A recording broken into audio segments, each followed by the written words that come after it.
If we don't end the filibuster, we can't stop climate change. It's that simple. Check it out. Leave your comments, ding the bell, share it with your friends, and subscribe to our channel.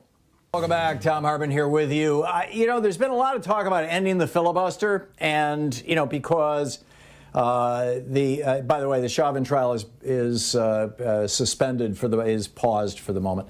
There's been a lot of talk about ending the filibuster, in large part because H.R. 1 is coming down the road, the For the People Act, the thing that would render illegal much of what Georgia just passed through their legislature, for example. It would establish national standards for elections, which Article 1, Section 4 of the Constitution allows for. In fact, just to make that point, let me pull out my handy pocket Constitution here. Article 1, Section 4.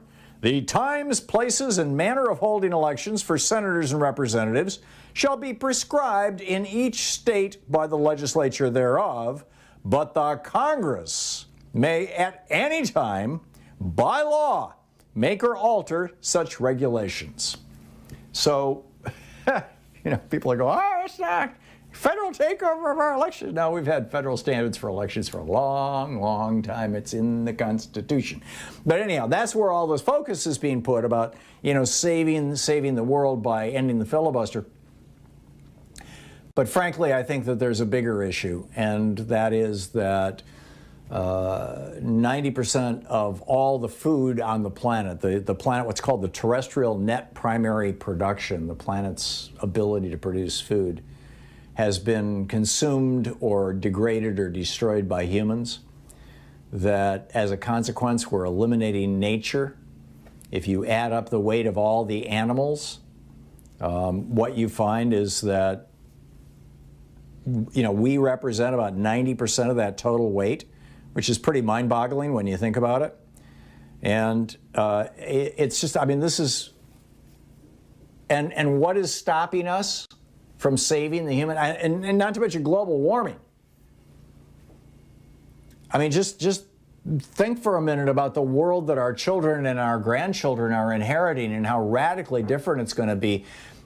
Tennessee was underwater, right? In Nashville, this from MSN, Microsoft Network.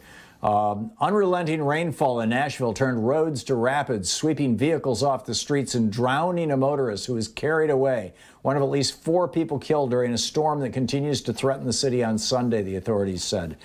It's supposed to crest actually today, early this morning.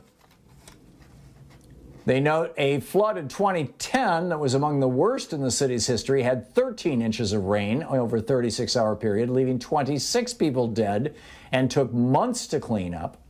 A lot of the horrors of the bill that was passed by the Georgia legislature, and frankly, this is my personal conspiracy theory, which, and I may well be wrong, which is probably why it got very little national coverage. But I think one of the reasons that the Georgia, why that, the ban the water, ban the drinks, and shut down,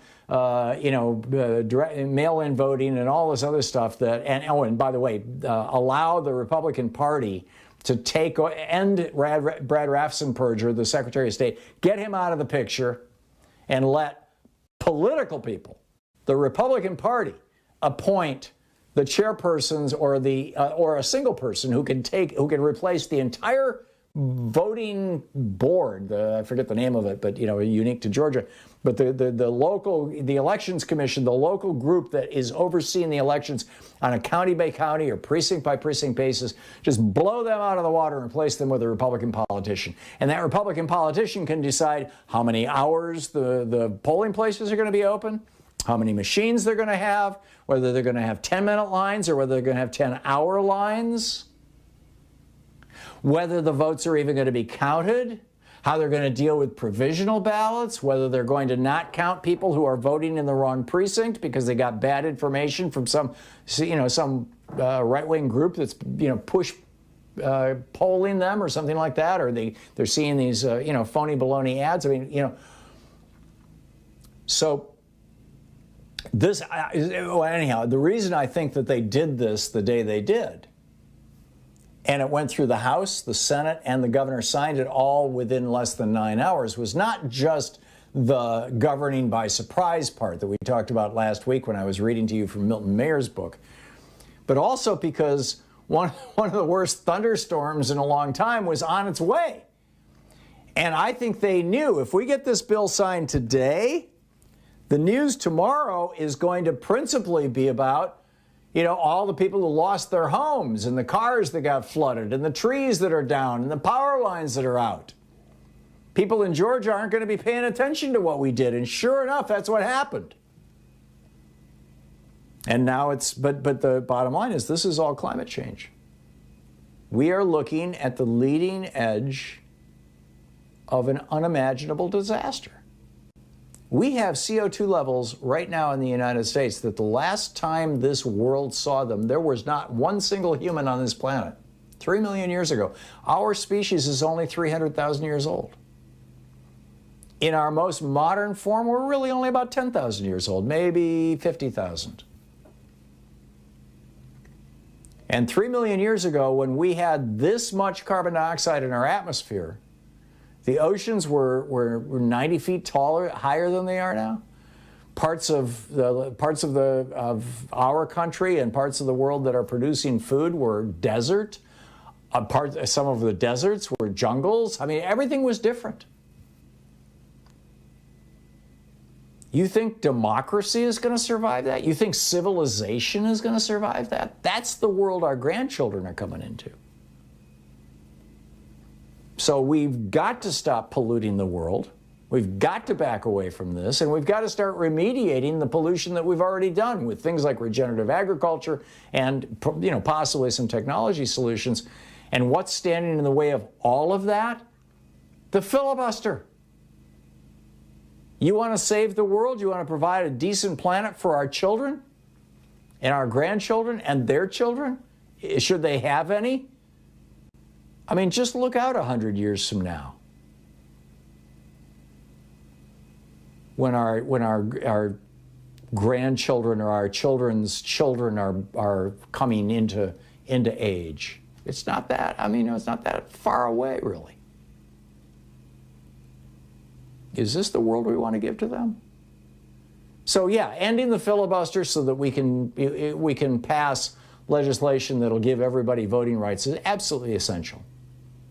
Ending the filibuster so that we can do something about, Jim Crow, anti-voter operations in multiple states from being run by the Republicans. Very important stuff. Ending the filibuster so that we can pass legislation that might rein in and regulate some of America's most toxic monopolies and the way that banksters and investment houses rip us off and all these other things. That's important stuff. But ending the filibuster so that we can get something like the Green New Deal, so that we can actually start doing something about climate change in a way that might help America as a byproduct, or to help America but do something about climate change as a byproduct. I'll take either one. That seems to me like existentially important. Yes, we want to strengthen Social Security. Yeah, we'd love to have Medicare for all. Those are all important things in this moment. But we're talking about the future viability of the human race, or at least human civilization. What we call civilization.